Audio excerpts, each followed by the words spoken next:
This is part 2 of my talk using mathematics to help cure hunger, disease and global warming, talking about the mathematics of solar concentrators.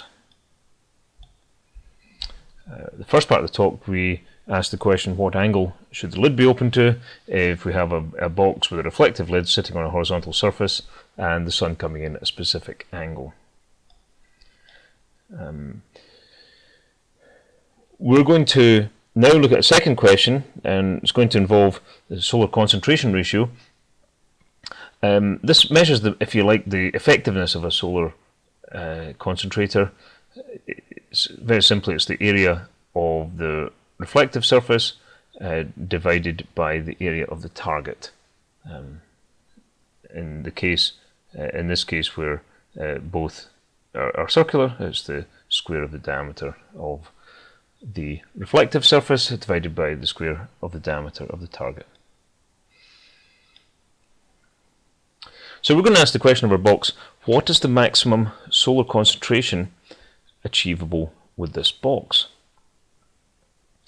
And subsidiary question, what angle would the lid be at when the maximum is achieved? So in other words, we're allowed to put our box anywhere on the Earth, so we're allowed to choose the angle that the sunlight comes in. Or equivalently, we're allowed to tilt the box to a specific angle so that we achieve a particular incoming angle of the sunlight. So think about that for a moment and guess what kind of answer you would give to that question. What would your guess be what the maximum solar concentration ratio would be for this box? And I'll go on and model it in geometry expressions.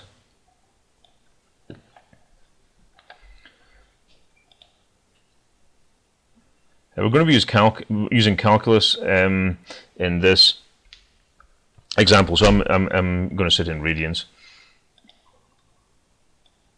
Let me draw my box again. I won't bother with the actual details of the box there. We've just got the lid and the top of the box.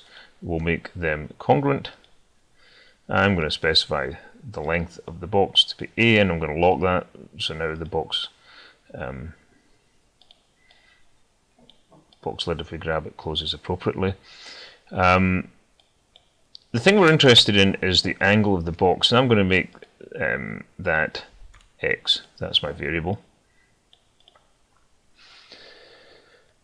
Now, remember we identified in part 1 that when we're opened for a given angle of the sunlight, when the box is opened to the correct angle, then the reflected ray, the ray that hits C when reflected, will go through B.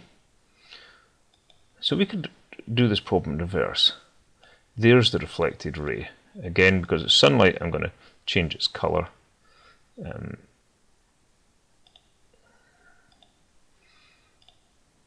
Change it to an orangey colour. So that's the reflected ray. We can reflect the reflected ray in the lid of the box and get the angle of incoming sunlight for a given angle of box. And we see that's 3x over 2 minus pi by 2. So that's upside down version of the formula we worked out in part 1. In part 1 we worked out what x would be as a function of this angle theta. Here we've worked out what theta would be as a function of x.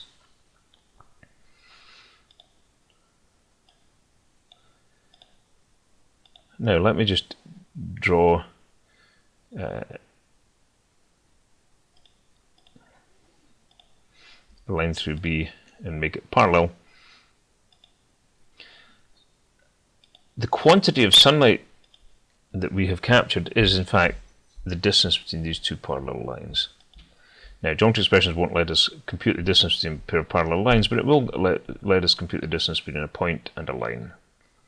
So if we calculate the distance between point C and the line through B parallel to the sun, that gives us the amount of sunlight that we have captured.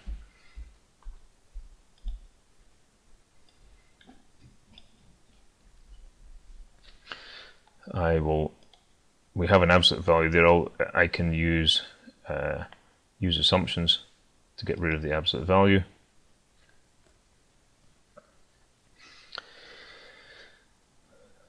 So here we have a formula for the amount of sunlight that we have captured as a function of x.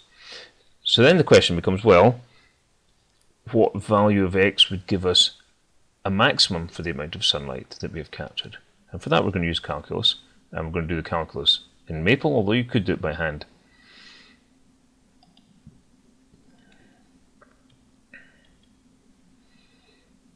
So I copied that expression as Maple, I've now pulled it in. So the second part here is the assumption. We're assuming that minus 2 sine x plus sine 2x is less than 0. Let's assume that assumption is true, and we'll grab the first part of that. But first of all, I want to differentiate. So I'm going to differentiate. Let's grab, as I said, the first piece here, which is the actual expression. Stick it in there. Differentiate that with respect to x. And we have this little expression. I can now ask Maple to solve. Solve the above equals 0 for x.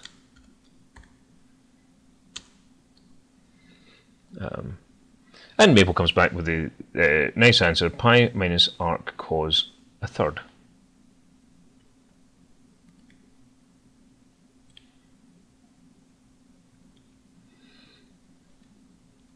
Back into geometry expressions, if we put that in.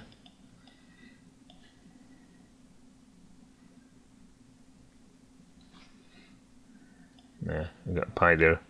Geometry expression is going to, no, I think the geometry expression is going to like that. So there we go.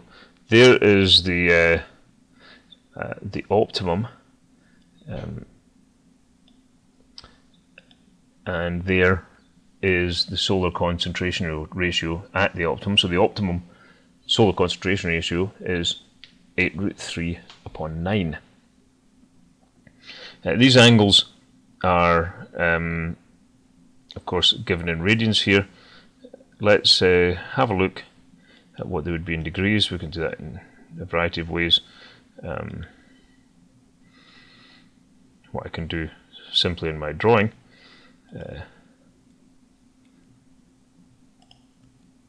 let's just remove these. We can go into change the model into degrees and just ask for a measurement in real numbers, and we find that the angle of the box is approximately 109.47 degrees. The angle of the sun approximately 74.2 degrees. Now, does this angle look familiar at all? It did to me when I looked at it. And that's because I did chemistry as a boy, and this was one of the more interesting, to me, interesting things in the chemistry.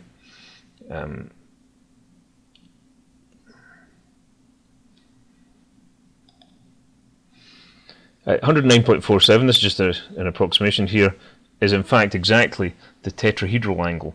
That is the angle between two bonds on a methane atom, as we see here, or thinking in geometric terms, given a regular tetrahedron, and take the center and draw lines from the center to two vertices. It's the angle between those two lines.